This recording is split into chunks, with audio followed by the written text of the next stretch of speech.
2 days into the week. Good morning! Welcome to SJU. It's Thursday. I just found out Dan Merle is here. You just found out that I was here? Yeah, it's a surprise to me. The twist is he was here the whole time. I know, right? Yeah.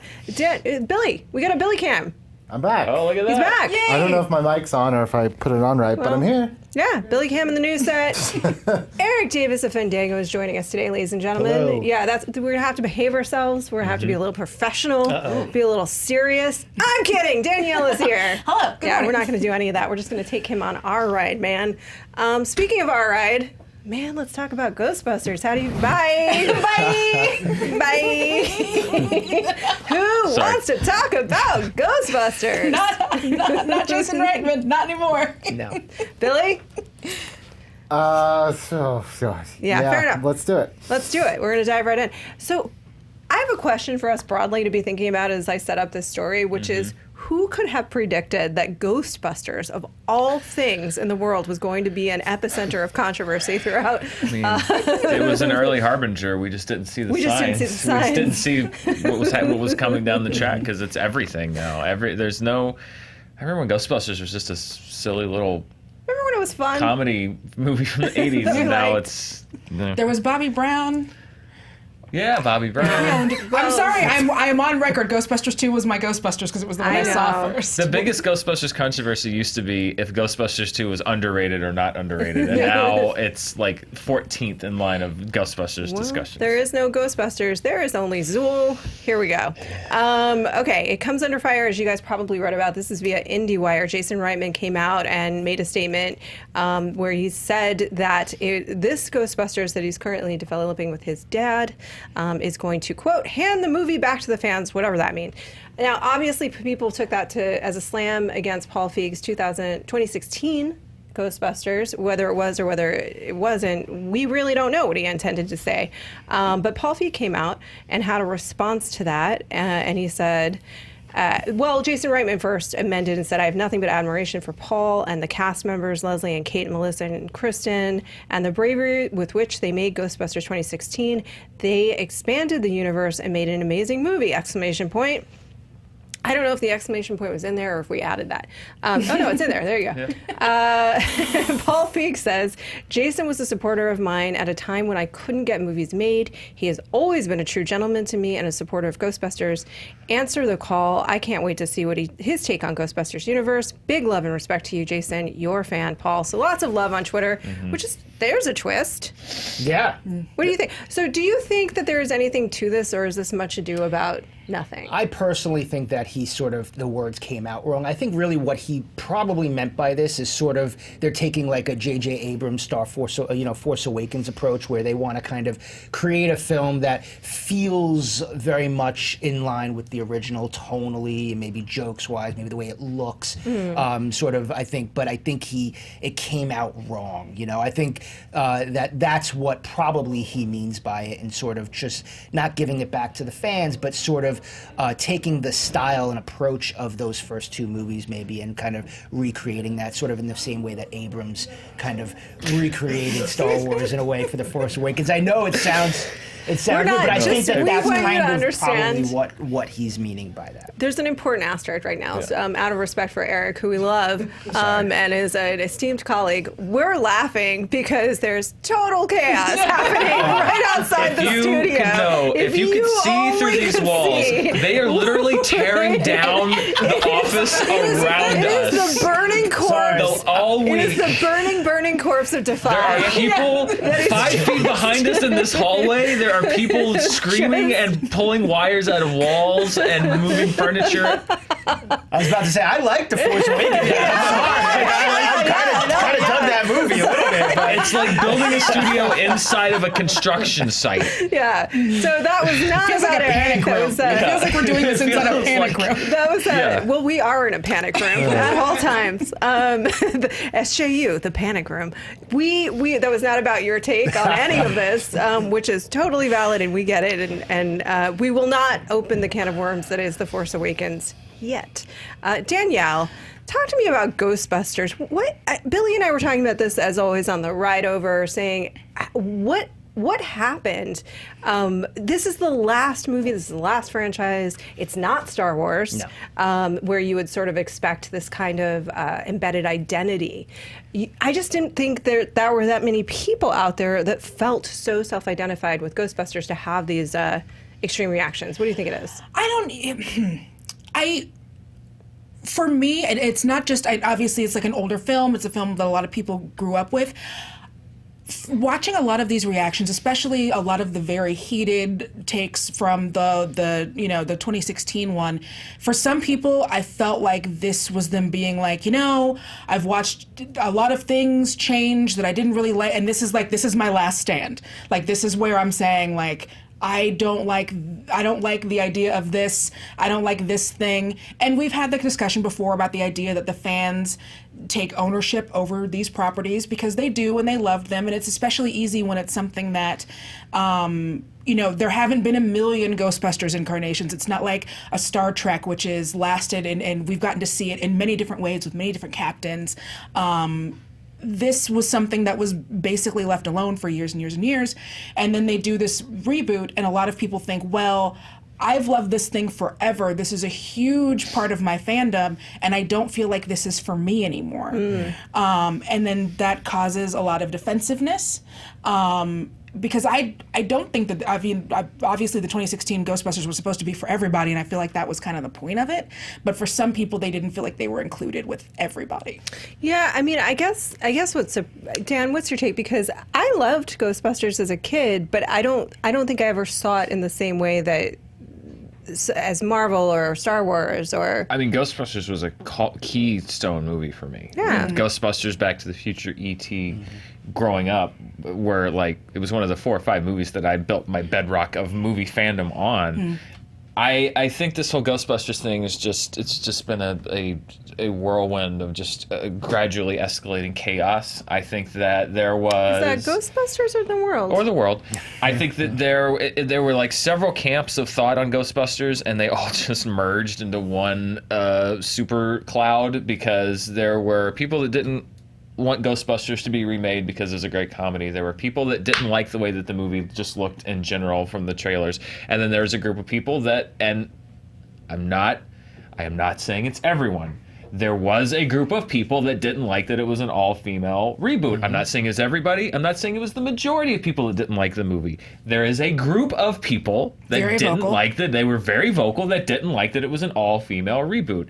And I think that because that was a very, very vocal group, I think that then in response to that, a lot of people involved with the film kind of reacted back to those people, as they should. But I think in doing so, a lot of times, the shrapnel from that caught other people who didn't like the movie for different reasons. So then they felt that they were being attacked in conjunction with these people. So then they fought back against the people fighting back against them. And then those people fought back against them. And it just like exploded into this thing that we have now. And with Jason Reitman, what he said, I don't think that Jason Reitman, personal opinion, I don't think that he thinks that Paul Feig stole Ghostbusters away from the fans. But I think, clearly he said he but didn't. what it is an acknowledgement of in my head, though, because in the context of the interview he was talking about, the trailer that he did went back to the stems from the original movie, and they used the original proton pack sounds, and then they went to found the vinyl letters and to shoot the practical effects of the title and everything. And then that's when he said, we're handing it back to the fans. I think what it does sort of acknowledge to him is that there was an element of the last movie that was different. And I'm not saying he's saying it's because it was all female, but I think that sort of what he's saying is acknowledging the fact that there was a perception that the last film was not for the original Ghostbusters fans, and that he's taking it back to formula, which, while that may be true, I also think is a little bit... I don't know. I don't think he was being intentional, but I think that there was kind of an acknowledgement, whether he meant it to be or not, that the last movie was separate and apart from the original, and that this is going back to the original. Yeah, I think it is officially separated. Yeah. And so, in any event, I feel like it doesn't, but we're in a thing where you have to know, particularly if you're directing this, that every single word that you say is going to be scrutinized and evaluated. Yeah. And I think that it was just a case of, well, particularly if you're the son of Ivan Reitman. Yes. It's a case of just unfortunate wording, and but also I think sort of I do think it does reveal an attitude of that the last one wasn't for the Ghostbusters fans, which is not a sentiment that I'm entirely or even that it doesn't comfortable count, with, but which is something I've heard too, which is like, oh well, that one doesn't count. Yeah, Right, so which is inherently a little bit dismissive, but that's somewhere in the middle. I can't speak to that. So. whether people liked it or whether they don't, I mean, we're certainly they're doubling down. There's a Ghostbusters anniversary coming towards the end of this year. They're doing a huge event. They're having basically, they've partnered with Wizard World to do a massive Ghost Corps event, takeover, kind of like a con, like a mini Ghost Con. I believe it's in fact called Ghost Con. And I think that they probably have a lot of things in development around this and around this anniversary to bring the Ghostbusters franchise to greater life and blah, blah, blah. That's great. I hope it's really good. But I think the interesting thing, and we talked about this the other day, but why not? This is our daily reminder that these behaviors and kind of the clash and the side taking that happens so immediately and the reactionary attitudes that happen so immediately around entertainment and very minor stakes on any of this reflect what's happening in the greater world. So, dun dun dun, Battle of the Bands. This movie needs more Dan Aykroyd shoving himself into the conversation. You think Where's so? Dan Aykroyd? Where He's got is like a he? granddaughter on him. I feel like the last movie, it's like every week Dan Aykroyd was saying something stupid. And I kind of miss Dan Aykroyd saying stupid things. I used to feel like, so Ghostbusters 3 had been in development forever. You remember? And every 6 months, Dan Aykroyd, and he was like your crazy Uncle Dan, who was like showing up at Thanksgiving to tell you Ghostbusters 3 was in the works, and you were like, okay, Dan. And then eventually, it actually, we got a different Ghostbusters, but you're right, where is he? Where is he? Where's Dan? Well, it just speaks to, I think that they're trying to really lock this one down and not sort of have the original Ghostbusters saying, well, we may do a cameo or we may not. And so, I think they're trying to piece together something. And I really do think they're taking a page out of the Star Wars thing. And like Dan was saying, going back to the way that they sold the original, the way that they created the props, and just sort of really kind of giving it that care. I could see the behind-the-scenes featurette like The Force Awakens, like practical effects. Real people. Going back to where it all ghosts. We committed 10 murders to make this movie began. happen. Real ghosts now. I actually loved that Force Awakens featurette with the practical, where they revealed all the practical effects. You got me at that one. And certainly I'm all about real ghosts.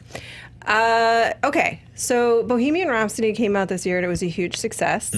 Rami Malek is on track to win an Academy Award, which we will talk about in a minute, but more rockumentaries are on the way. Rocketman, directed by Dexter Fletcher, who took over for Bryan Singer to finish up Bohemian Rhapsody. It's starring Taron Egerton, of course, Jamie Bell. Bryce Dallas Howard is in it. Oh, I didn't know that. And this is coming out 5/31, Dan Merle, and there was a trailer, and it came out around the same time as The Dirt, which is about Motley Crue for Netflix. Of course, the Motley Crue movie would be called The Dirt. So this is officially the Battle of the Bands. Based on their biography. Yeah, I know. It's just appropriate that any story about they are Motley Crue very would be called The dirty. Dirt. They are very dirty. I mean, Billy, I know you love Motley Crue, but you do. will own that they are horrible. Oh, I am well aware that my blood for Red, White, and Crew is very much tainted. Well aware. So we watched both these trailers. What did you think, first of all, overall? Do you think there's like a resurgence in music documentary or music narratives, not documentaries? I've been speaking a lot about this, and I really do credit. Honestly, I go back to Frozen. I think when the music of Frozen broke out the way it did, I think it reminded everybody that Disney animation sort of had this legacy of music being really important in their movies. And I think it reminded a lot of moviegoers that, wow, we miss music in movies. And then I think after Frozen, sort of we got La La Land, and then we got Bohemian Rhapsody, and we have A Star is Born. And they're not all movie musicals, but they're all movies that are very much fueled by their music. And sort of this trend is now continuing, and now we're sort of starting to see, okay, now let's get a band. What musician can we adapt their story and fill it with their music? And sort of, so the Bohemian Rhapsody, and now, Rocket Man and The Dirt. And so now we're going to see that sort of the trend kind of evolve into that space of sort of really popular music that people know. that we can kind of surround a movie around. And I think Rocketman, for me, is the more interesting film because from what I know about this film, and you could see elements of it in the trailer, it's going to be very much more of a fantasy kind of storytelling of his story, where they're going to have these very elaborate musical sequences that surround his music that feel very fantastical, and it's not going to be sort of as straightforward as something like Bohemian Rhapsody. All right, Danielle, two things. Yes. Weigh in on which of those trailers captured your attention and why. Two, I would like to hear a pitch for a Vince Neil Elsa crossover. Oh, well, okay. So first off, I like the Rocketman trailer more. Why are all of these? This bugged me this morning when I realized it. Why are all of these biopics lit this way? They are all lit the exact same way, and I don't know. Is it to hide the wigs and teeth? I don't understand. It highlights them, if anything. Well, I think it's like rock, like it just wants to feel like a stadium show, 'cause, like, which even- has really dramatic lighting Yeah. and effects, and especially Elton and in their own way, Motley Crue. Yeah, it put just on a struck great me. show. It's like it's so, and yeah, but this got me. I really liked this. I liked the Stark. This was all great. So I'm gonna watch The Dirt. I mean, it's on Netflix. I'm definitely gonna watch it. I love it. Yeah. I love like that kind of like trashy '80s stuff. Okay, so Vince Neil is in hiding. Okay. Recovering from obviously that terrible, terrible car accident. So he is in hiding because he feels really bad for himself, and he is wandering the earth like Cain. Okay. When he comes across someone else, this is a prequel, someone else who is also in hiding because they feel bad about the things that they have done in their life, and it's Elsa. Yeah. Oh, wow. And then Okay. they come together. He doesn't teach her anything because Vince Neil is not a teacher and she still has so much to learn. But they are able to combine his heat with her ice. Is it a Song of Ice and Fire? Yes. Yes, it is. Oh, So nice. it's like a movie that happens mid-Frozen. Mid-Frozen, yes. Wow. Wow. Okay. It's a All universe. right. The universe is expanding. Yeah. All right. The Vince Neiliverse. Yeah, Rocketman, I feel like, much like Bohemian Rhapsody for me, completely hinged on Rami Malek. I think that Rocketman for me is going to completely hinge on Taron Egerton because I know Elton John's music. It's good. I like Elton John's music. They made the choice not to use Elton John's vocals in this movie, which I think it's a damned if you do, damned if you don't situation with that. Yeah. Because if you do, then you're lip syncing, and if you don't, it's like, well, that's not Elton or Johnny Cash or whoever Yeah. when they decide to make that decision. So I don't envy anyone having to choose that. I thought that Bohemian Rhapsody did it pretty well, Yeah.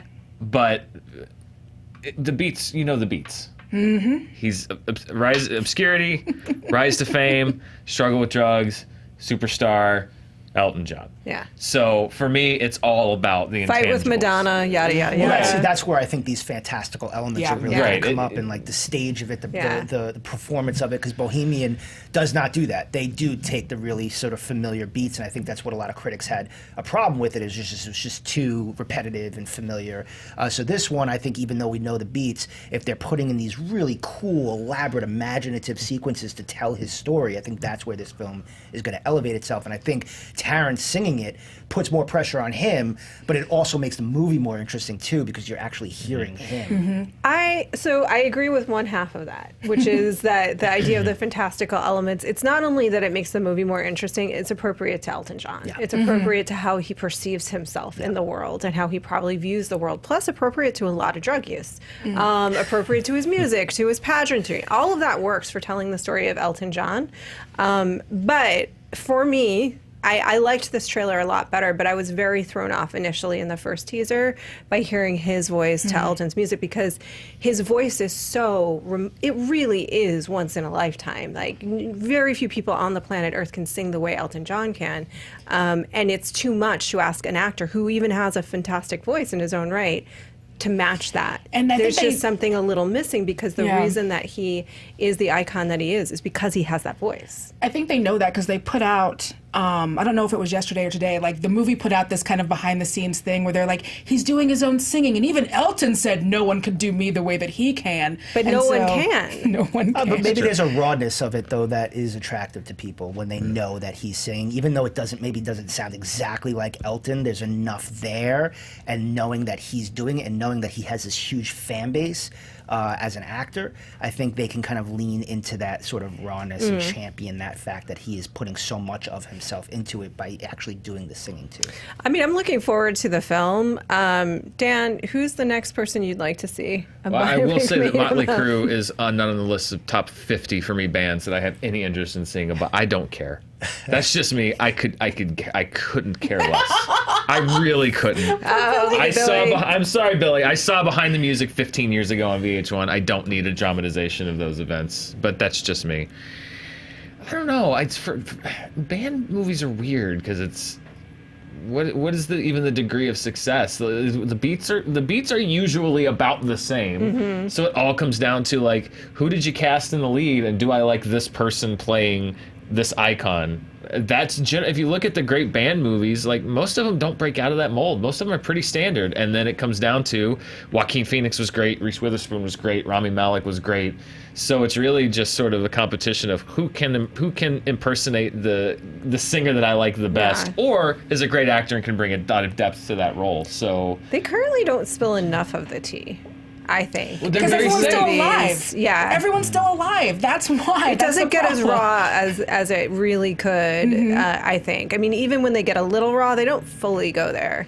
And there's always these little moments, like you even saw it in the trailer, which was fine, that moment where Elton kind of has that, he explodes on someone, then comes back, he's like, I'm so sorry. Right. We get that because Elton's still alive. Yeah. That's why we get those moments. Yeah. And he may actually be that way, because I Yeah. think there are people that, especially if you're in that, if Vox Lux, which is a movie I really liked that a lot of people didn't, like the mania. Yes. But I thought like they made her that. They really made her that, and I think that these circumstances to a lot of celebrities, especially a rock star, which is such a unique position to be in, she really clearly was acting crazy and abusive, and she really felt broken inside, and she did not know how to reconcile those two things. Like that to me is what we want to see these people going through, and we'll never see that in a biopic about anyone that is still alive. You, me, and the 12 other people that saw Vox that Lux. saw Vox Lux, yeah. I agree. I love Vox. That for me was like was my favorite music biopic in the last long times. It's like, look at this effed up person, but it also shows you why they're a star. Yeah. And how they can just turn it on and turn it off, but what that does to you, Yeah. In a very different way, I think, than a lot of, because the other thing, it's just a biography. It's the story's literally been told before. So we do not want to see the Def Leppard White Snake trilogy with I believe we do, sir. I want to see that on Netflix tomorrow. Leppard is a one-armed drummer. You don't want to see that. I wanna see Def No, Leppard. I want to It's see real Def life. Leppard. You can see it. I want to see Def Leppard. happened. I want to You see the real Whitesnake. person. Yeah. You want to see the story? I wanna see behind Going one-armed Again. drummer? I know the story behind how they got a one-armed drummer. I can was read my it. I anthem. can see it on About 18 any different biopic. specials. That was my I know. anthem. That's Any why, I biopic don't is think like useless then. that's why Sorry. biopics Chaos. can get very stale. Yes, you're right. We were just singing Here I Go Again on My Own, which was in The Fighter, the movie The Fighter, when Mark Wahlberg's character came out to Whitesnake. I was like, I feel like I'm on your team now. Like, I feel like that's what really sold me. See, I want the dramatization of Rock of Love. You That's do? what I'm ready for.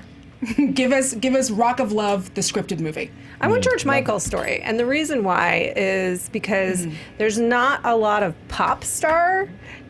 First of all, he had a different story, and I think they'd really have to tell his story through Freedom, which was his. That was like his epic. It was like his "I'm gonna be myself" moment in the public, and it was like it really was, and it was extra. Like he had an amazing career. He had an extraordinary career. He was so shy. He got pulled into this band. He was made a. You think it's all the same beats? No. I'm just wondering what's louder, Oh, you or the behind- power tools behind you. I was just in the chat. I was like, I'm not yelling at Dan because I'm passionate. I'm yelling because there's an effing vacuum Yeah. literally right Yeah. outside, and I can't hear anything. Yeah, this is. If you guys want to know what the dissolution of digital media looks like, you should just come visit our You know what the flip side to this whole thing is, though, and I just saw this movie at Sundance, Blinded by the Light, where it's interesting because they're not telling the Springsteen story, but they're telling someone else's story that was so much influenced by the songs of Bruce Springsteen. And they went to Bruce and they got like 18, 19 of his songs that are infused into the film, but it's this guy's story about how that music sort of changed his life. And so that's another interesting access point into sort of these music-filled movies where Springsteen fans are going to love it because it's packed with his music, but it's somebody else's story that's being told. Or the story, the movie that's coming out that where one man is the only one that remembers the Beatles. Yesterday, which I think is a really interesting concept. But my favorite musical biopic ever is Amadeus, and it's because it's about Salieri, and it's because it's a very focused concept about how terrified we are just to be human. And I think it's great because it's not really a biopic. It's mostly fictional. It's mostly but fictional. It's a great movie because it's not about here's Amadeus's life at 30, here's Amadeus's life at 40, here's how he wrote every one of his hit songs. It's like, no, let's it's about these two people and this guy that's a genius and this guy that's good, but he's born at the wrong time. He'd been born 30 years later, he'd be the biggest guy in the world, but he's effing Mozart is he's in his shadow, and that's what makes that movie great, because it's not about the life of Mozart, it's about like these two guys, and it's really Salieri's movie more it's than totally Salieri's movie, and also Mozart. it's kind of the Vox Lux of classical music because it shows you why Mozart became the guy he was. And by the way, the thing that they never address about Mozart is he wasn't born a magical genius. He was born with an incredible talent, but his hands were crippled by the end of his life. His dad had him practicing hours and hours and hours out of the day when he was 5 years old. Practice made Mozart who he was. Practice. Hard work. Let's talk about the Oscars. Oh boy, you guys, I actually have a question for us about the Academy Awards, and I some of you aren't going to like it.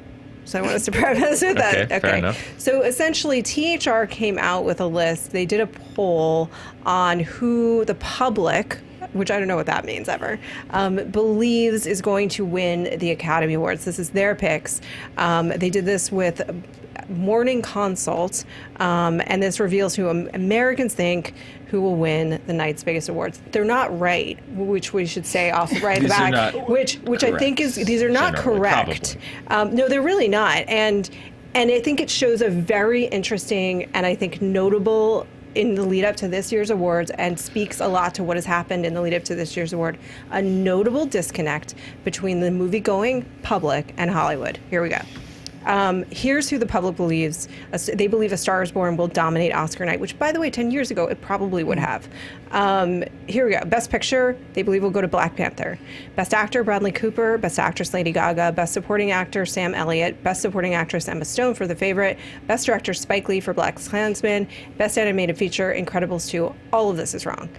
That said, maybe, I don't know. Not all of it. Well, Emma Stone, maybe. Emma Stone. Maybe Emma Stone. I could see Sam Elliott upsetting in the supporting actor race. Potentially. I still think Black Panther is as likely as any of the other movies to win Best Picture, if you ask me. There's some that I would say are maybe have a little bit better of a chance, but I would not discount almost any of those nominees from winning. It's hard for me to. Well, I have to. Fandango. We also did one with USA Today, Yes. and we did over 3,000 moviegoers, and so we went directly to people who were buying tickets and said, "Who do you think is going to win?" Yeah.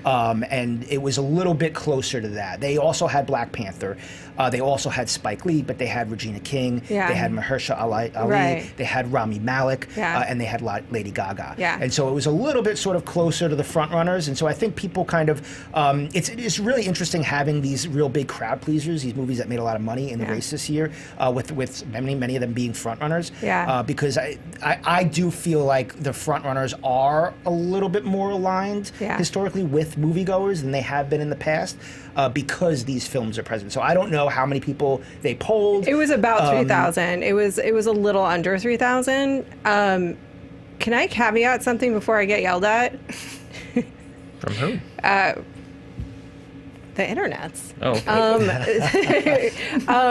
Really quickly, when I say I'm not saying any opinion is wrong about who we think should win anything. And it is a fairly open field this year. However, what I was hearing is that there's a lot of Academy members that are coming out now and voting for Green Book, almost as a, how would we phrase this? Well, they don't want Netflix to win Best Picture. They're not. The Academy is not ready for a streaming service to win Best Picture because they know that changes everything. The game, yeah. And so with this preferential ballot, you can see a lot of Academy members like that kind of downvoting Roma, putting it at the 8th spot because they don't want it to win. Yeah. But I still feel like it's going to beat that. My strong bet was Roma for Best Picture. My strong bet for Best Director was Alfonso Cuarón. But yeah, I then had heard that there was a lean towards Green Book, surprisingly, which would be an interesting political twist. twist. From the older voters, Green Book is the movie that the older voters are going to pick. Yeah. Probably. Number one or number two. It's like a political move, though. It's not even necessarily that's their favorite. Yeah, and it's interesting. Sure. I mean, Netflix,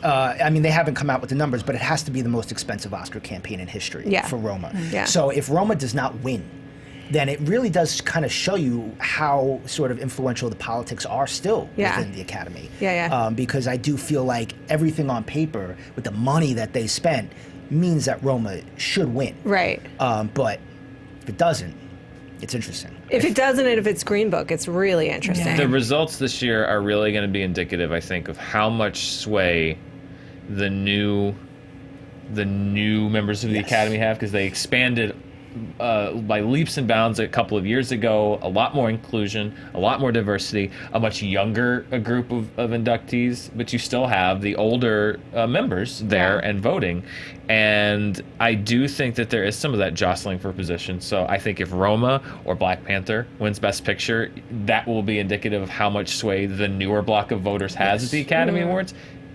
Particularly if Green Book wins, you're really going to see how much sway the older block of voters. Not that any of the newer voters from the Academy wouldn't vote for Green Book for Best Picture or rank it number 1 or 2, but I think they're far less likely to do so than an older, because that is a very traditional Oscar movie as far as just it's very. But the movie is called Green Book, and whose story is it? Which is whatever. That's a different discussion, frankly. But Danielle, what is your take about this? And then I want to bring up a conversation I just happened to have last night that will lead us into what they're doing with the Oscars this year. Well, I feel like ever since, as long as I can remember, there's always been this idea that the Oscars are for entertainment people and for snooty snoots, and they don't accurately reflect what the general movie-going public is into. I know that that's a conversation that, especially now with people talking about the difference between, critics vote, critics scores and audience scores and Rotten Tomatoes and all of these things, there appear to be, even, things can be gamed, whatever, there appear to be more kind of concrete numbers showing that maybe there is a divide, and we don't know exactly what that is. But I also don't like that discussion as much, because I think that the general movie-going public isn't this, I don't think there is this huge difference. I think that we all just like good movies. I think we all just like good movies, but this is what I'll elaborate on that a little bit. Okay, so to Dan's point, it is a weirdly open field this year. So it wouldn't shock me either if Black Panther did suddenly win, but no, it would a little bit, because I really do think it's probably between Roma and Green Book at this point. Bradley Cooper, I don't see getting Best Actor at this point. I do not. It's not Lady Gaga. It is Glenn Close. I would put money on that one. Or Olivia Colman. Could play spoiler. I think the favorite. I think if there's a movie that plays spoiler this year, it's the favorite. Olivia Colman. So who I would love to see. I love them both, but I really love Olivia Colman, and she's so enjoying this moment. I think the pure joy that she has is so infectious, and in that way, it tips the scale. Obviously, Mahershala Ali is the favorite for Best Supporting Actor, but you never know with Sam Elliott. Best Supporting Actress, to your point, the favorite, Emma Stone, but I really think it's Regina King's. I think so. Best Actor, I really think it's Alfonso Cuarón, but again, you never know. Spike Lee wouldn't totally blow my mind. Oh, yeah. And animated feature, I really think is Spider-Verse. Yeah. Sure, that's that feels like a lock to me. Yeah, but those are the names or the hits that people, when they are given it, what the poll is doesn't really matter. If you put that poll in front of moviegoers, they're going to click the ones that, one, they know, or two, that they've seen and they Sure, liked. and they like. And those are, like, Spike Lee in the Best Director category is the most recognizable name, because you've got Pavel Pawlikowski, who which is Cold War, which is this I love wonderful that film. movie. Alfonso Cuarón, even though he's won Oscars, is not a household name necessarily. Spike Lee has been around for decades. People Yeah. know Spike Lee not just as a director, but just as a figure in pop culture. I'm trying to think who the other Best Directing nominees are. Yorgos Lanthimos, Yeah. again, great movie, but not a household name. And who's the fifth? Is it No, Fairley didn't get nominated for Green No, Book, he did didn't. No. So. Which is always weird, right? Help me out, Billy. Who's Billy, the- fact check us. Who's the fifth Best Director But, nominee? but this is the point I'm going to make. I think you're right that there's not this divide between Hollywood and the public when it comes to movies that we like. But where I do think that there Adam is a divide. McKay. Adam McKay. Adam McKay. Vice. Where I do think that there is a disconnect is the telecast itself. And this is what I mean.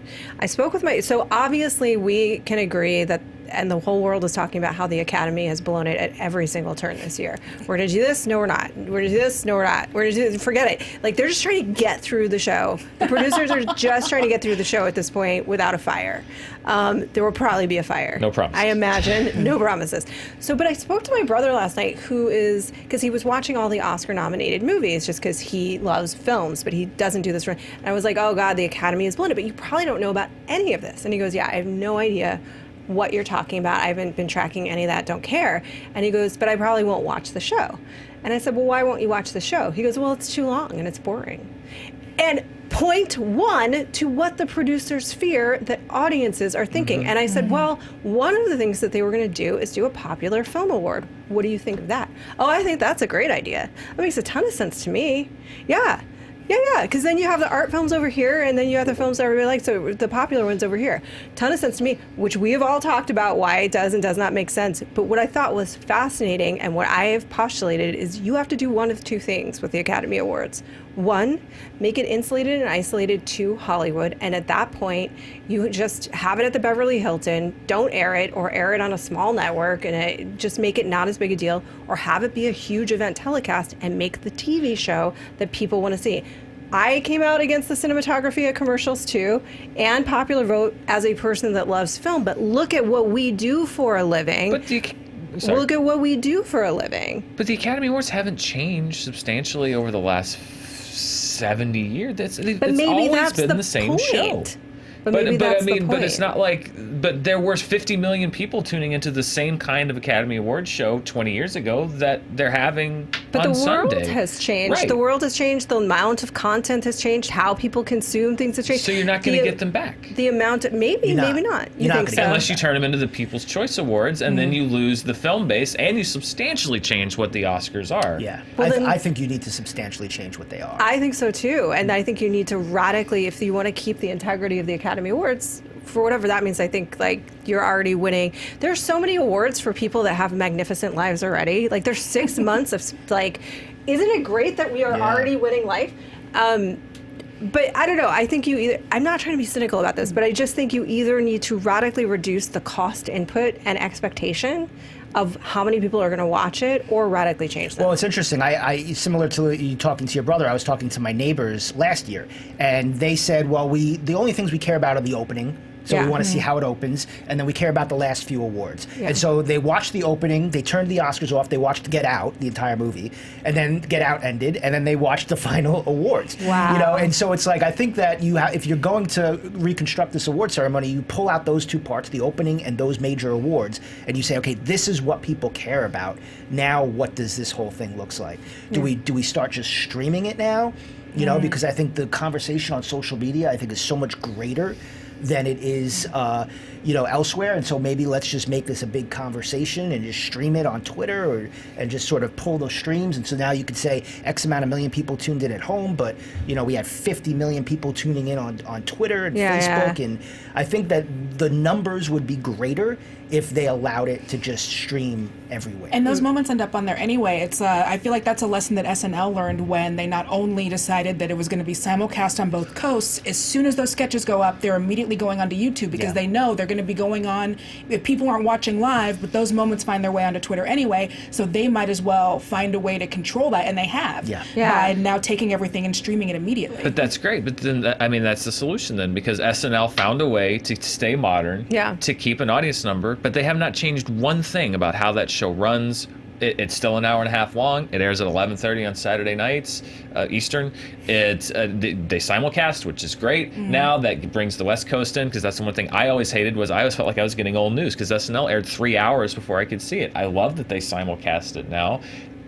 Putting it up on YouTube, that's what the Academy needs to do, is not go to this thing and say, how do we change this? Because if you make these massive changes, you already saw with the one change they tried to make, it hurt the credibility of the Academy Awards, not just to the film fans that tune in beyond the general public, but to the actual artists themselves. I agree. Yeah. And when the award loses credibility to the artists, then what's the point? Because it's meaningless. So that's what I think the Oscars should be doing, is experimenting with ways to say, this is what the Academy Awards is. We're going to go in and make tweaks where we can without compromising the integrity of the award, but let's find different ways to showcase our show that can get those numbers up. Not compromise what it is at its core, because then you're pleasing nobody.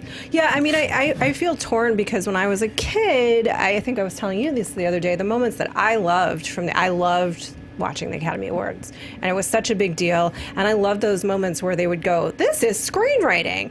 What is screenwriting? I don't know, and I wanted to know, and I was fascinating. But then again, look where we landed in life, Obviously, we remained fascinated by that, and we were inherently fascinated by that. So I'm very torn, because I also think you're going to put cinematography and editing at commercial break. By the way, you don't have that's a play now. Like, without cinematography and editing, there is no movie. You don't even have a silent movie, There is no movie. Like, it's a play, if anything, or it doesn't exist. So I thought that was outrageous and ridiculous. However, I don't know what the solution is. Sounds like it's to hire a social media team. Right. Yeah. Really basically, or copy the late night model. Yeah. Yeah. I follow the Academy on Twitter, and I see that there's so much room for them to sort of be creative. And I think if they brought in a really young, smart social media team that were experts in every platform and said, look, we're going to continue doing the show the way we're doing it, but we're going to give you all access to every aspect of it.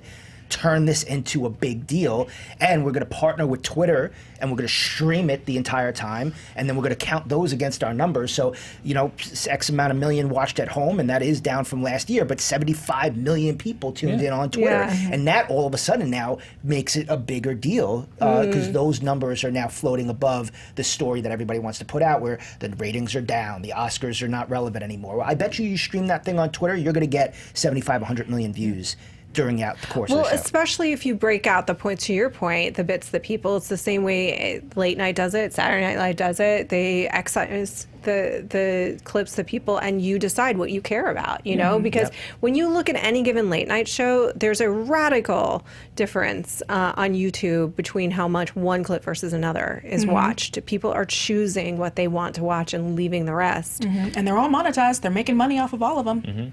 I just think the Academy needs to remember that they are the Academy of Motion Picture Arts and Sciences.